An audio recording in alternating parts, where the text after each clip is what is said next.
भगवान श्री कृष्ण जी के अनन्य भक्तों को अनंत सादर प्रणाम। आज दिनांक 26 जुलाई 2024 है, भारत का कारगिल विजय दिवस। इस अवसर पर आइए हम अपनी ज्ञान अमृत मंथन यात्रा जारी रखें अध्याय 2 के श्लोक 49 के साथ। और इस कार्य की शुरुआत करते हैं हम हरि भक्ति के नाम जाप के साथ।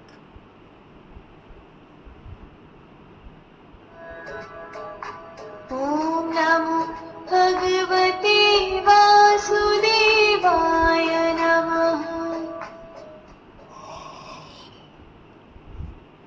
आओ पंजाबी भाषा में इसको प्रारंभ करने से पहले हम पंजाबी में हे धनंजय, सद्बुद्धि योग ਦੇ ਮੁਕਾਬਲੇ ਸਕਾਮ ਕਰਮ ਨਿਮਨ ਸਤਰ ਦਾ ਹੈ। ਇਸ ਲਈ ਤੂੰ ਸਬੁੱਧੀ ਦੀ ਸ਼ਰਨ ਵਿੱਚ ਹੋ ਜਾ, ਕਿਉਂਕਿ ਕਰਮ ਫਲ ਦੀ ਇੱਛਾ ਵਾਲੇ बहुत ही दीन ਹੁੰਦੇ ਹਨ।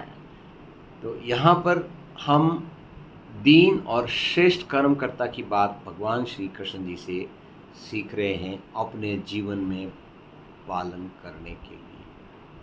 हमारा संकल्प है कि हम न केवल इस ज्ञान को समझें बल्कि अपने जीवन में इसका पालन करें। तो यहाँ भगवान श्री कृष्ण जी हमको समझा रहे हैं कि कर्म करने वाले दो तरह के हो जाते हैं। एक, जिनको कर्म के फल की इच्छा है, ऐसे दीन गरीब सोच वाले लोग हैं जो कर्म के फल के कारण उससे बंधना चाहते हैं, और इस प्रकार जो जीवन में मोक्ष है, जो कर्म बंध से मुक्ति है, वो उन्हें कभी नहीं मिलती। दूसरी तरफ वो लोग हैं जो हर एक कर्म को, ध्यान से सुनिए, 3 स्टेज से गुजारते हैं: इनपुट, प्रोसेस, आउटपुट। सनातन धर्म में इन्हें कहा गया है ओम, तत् और सत। ईश्वर के लिए हम कर्म प्रारंभ करते हैं, सारे इनपुट्स हम यही मान के जोड़ते हैं कि इनमें ईश्वरीय प्रभाव है और उनकी इच्छा से उनके लिए उनका काम हो रहा है। और तत्व के अंदर हम जो कर्म करते हैं, वो प्रोसेस करते हैं, वो यह मान के करते हैं कि यह भगवान के लिए हो रही है। और सत्य के अंदर है, जो परिणाम आता है उस परिणाम को हम सर्वतः शाश्वत सत्य मान के स्वीकार कर देते हैं। अब आपके मन में प्रश्न आएगा कि मान लीजिए किसी कर्म में क्वालिटेटिव और क्वांटिटेटिव फ़र्क आ गया है, तो क्या करना चाहिए? उस कर्म को हम दोबारा करेंगे, परंतु अपनी गुणवत्ता वही रखेंगे कि हम जिस प्रकार हरि भक्ति को मन लगा करके करते हैं, उसी प्रकार अपने कर्म को कर्म पूजा मानते हुए इस काम को करेंगे। आइए इसी बात को हम पंजाबी में एक बार फिर से समझते हैं। ये आ गई पंजाबी।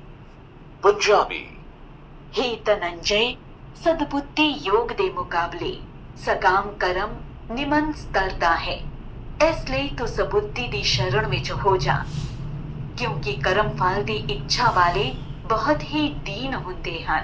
हाँ, तो भगवान कह रहे हैं कि आप जीवन की किसी भी अवस्था में हैं, यदि आपको कर्म फल की इच्छा है तो आप इस ब्रह्मांड में सबसे ही गरीब व्यक्ति हैं, निम्न स्तर के व्यक्ति हैं।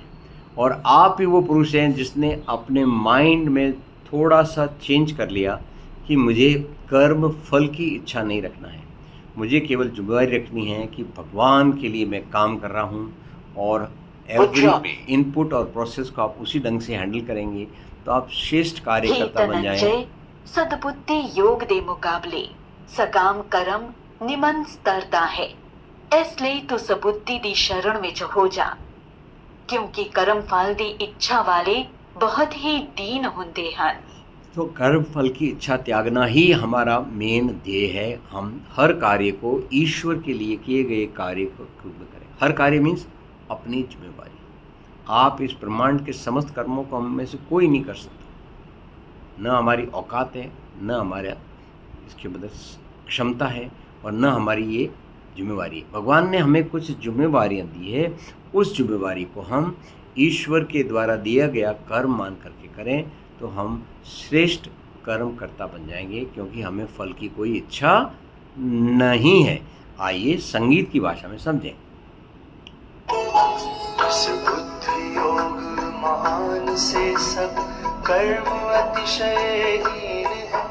इस बुद्धि की अर्जुन शरण लो, चाहते फल दीन है।